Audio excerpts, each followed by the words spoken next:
Hello friend, आज हम discuss करने वाले हैं Dalton's law of partial pressure के बारे में। तो आज हम डाल्टन के लॉ के बारे में डिस्कस करने वाले हैं। इसके पहले हमने आपको बता दिया है बॉयल्स लॉ क्या होता है, उसका derivation, graphical representation, Charles law क्या होते हैं। डिटेल में चार्ल्स लॉ के बारे में भी हमने बताया। अब एवोगैड्रोज लॉ के बारे में भी हमने बता दिया। अब हम डिस्कस करेंगे Dalton's law of partial pressure के बारे में। डाल्टन का नाम आपने सुना होगा। इन्होंने एटम्स के बारे में कुछ बताया था कि एटम जो होते थे बहुत स्मॉल पार्टिकल होते हैं, वेरी स्मॉल पार्टिकल होते हैं जिसको हम डिवाइड नहीं कर सकते हैं। डाल्टन ने एटम के बारे में यही बताया था कि ये डिवाइड नहीं हो सकता है, बहुत स्मॉल पार्टिकल है, इसको हम डिवाइड नहीं कर सकते हैं। लेकिन बाद में मॉडर्न थ्योरी आई जिसने बताया कि हम इसे डिवाइड कर सकते हैं। इलेक्ट्रॉन, प्रोटॉन, न्यूट्रॉन ये सब पाए जाते हैं एटम के अंदर। तो इनकी थ्योरी जो थी वो फेल हो गई थी। इससे डाल्टन फेमस हुए। डाल्टन दो थ्योरीज और दिए हैं। तो आज लेकिन हम देखेंगे Dalton's law of partial pressure के बारे में। तो इनका स्टेटमेंट जानने से पहले आप इनका थोड़ा सा समझिए इन्होंने कहा क्या था। पहले मान लीजिए कोई कंटेनर है, ठीक, ये कोई कंटेनर है जिसमें गैस भरा हुआ है H2 और एक दूसरा कंटेनर है जिसमें गैस कौन सा भरा हुआ है CH4 और तीसरा कंटेनर है जिसमें भरा हुआ है O2। ये गैस इसमें भरे हुए हैं। अब क्या है, ये जो है सेम कंटेनर का साइज जो है वो सेम है, मतलब इसका वॉल्यूम फिक्स हो गया है। ठीक, कंटेनर का साइज सेम है। इसको माना है हमने 1 डेसीमीटर क्यूब कंटेनर के साइज को। ये साइज ये तीनों साइज जो हैं वो सेम है। फिर अगर हम इन तीनों को मिक्स कर दें, मतलब प्लस कर दें, ऐड करके एक दूसरे कंटेनर में रख दें, दूसरे कंटेनर में रख देंगे तो उसका प्रेशर क्या होगा। यहाँ पे प्रेशर आप देख रहे हैं कि 4 atm है। यहाँ पे H2 का प्रेशर जो है वो 4 atm है, CH4 का 5 atm है और O2 का 1 atm है। हमने मतलब माना है वैल्यू।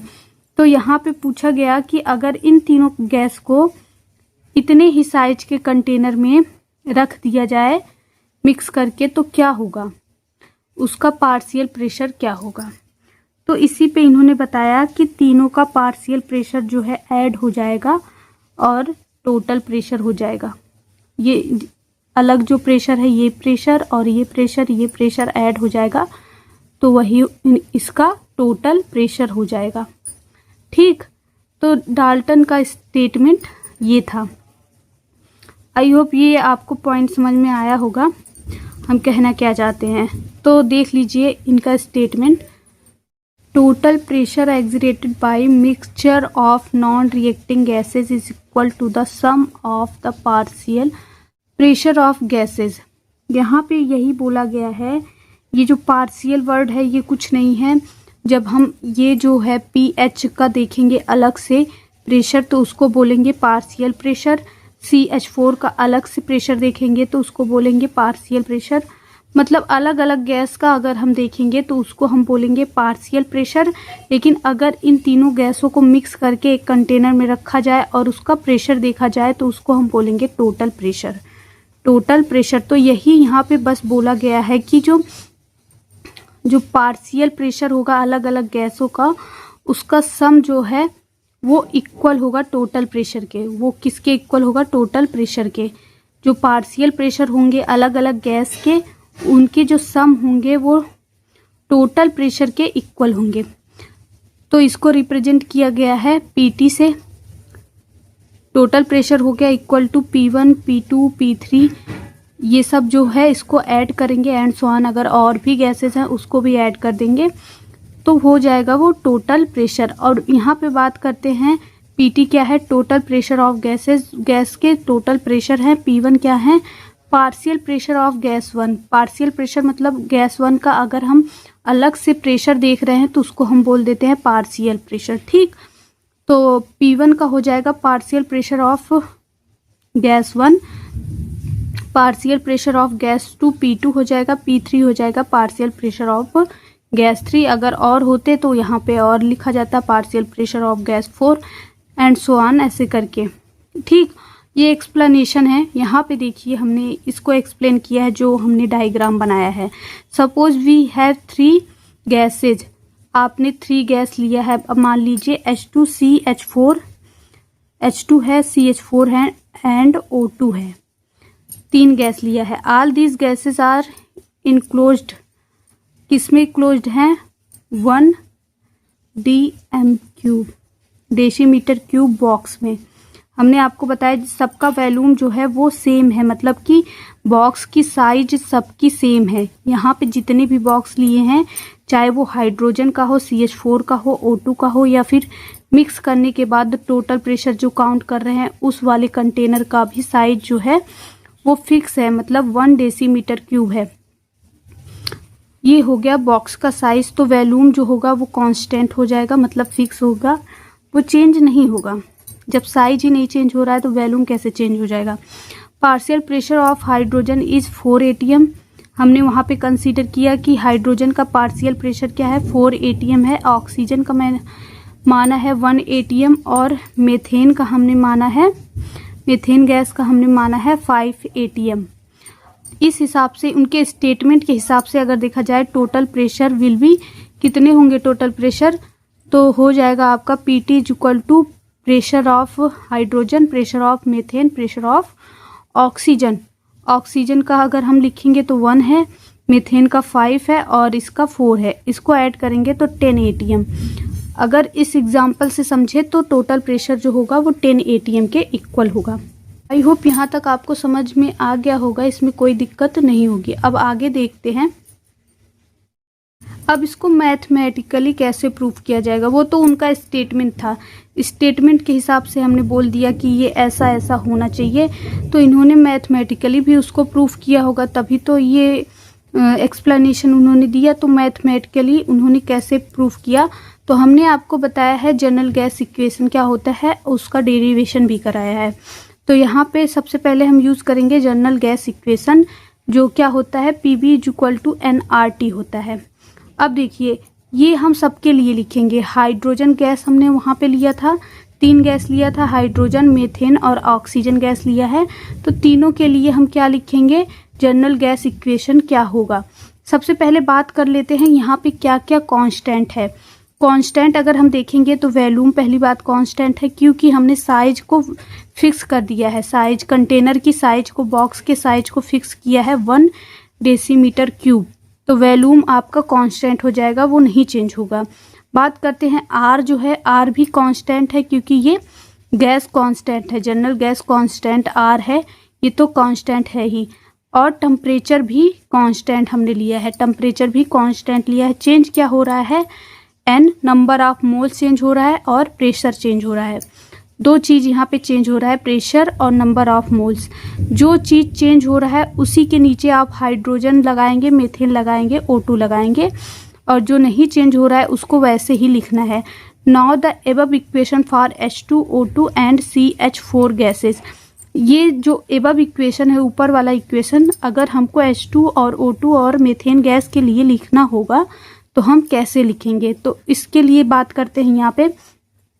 यहाँ पे PV है तो P जो है वो कांस्टेंट नहीं है, प्रेशर चेंज हो रहा है। सबका प्रेशर आप देख रहे हो अलग है, 4 है, 5 है, 1 है, तो सबका प्रेशर अलग अलग है। तो PH2 V जो है वो कांस्टेंट है, तो V को हम वैसे ही लिखेंगे, equal to number of moles भी क्या है, चेंज हो रहे हैं, नंबर ऑफ मोल्स भी चेंज हो रहे हैं। यहाँ पे फिगर में आपने देखा होगा कुछ में ज़्यादा पार्टिकल्स हैं और कुछ में कम है, तो नंबर ऑफ मोल्स भी चेंज हो रहे हैं। तो यहाँ पे भी H2 लिखेंगे। H2 गैस के लिए हम लिख रहे हैं ये जनरल गैस इक्वेशन, और ये RT वैसे ही लिख देंगे। ठीक, अगर हमको V जो है वो नीचे लेके जाएंगे, अपॉन में हो जाएगा PH2 is equal to NH2RT upon में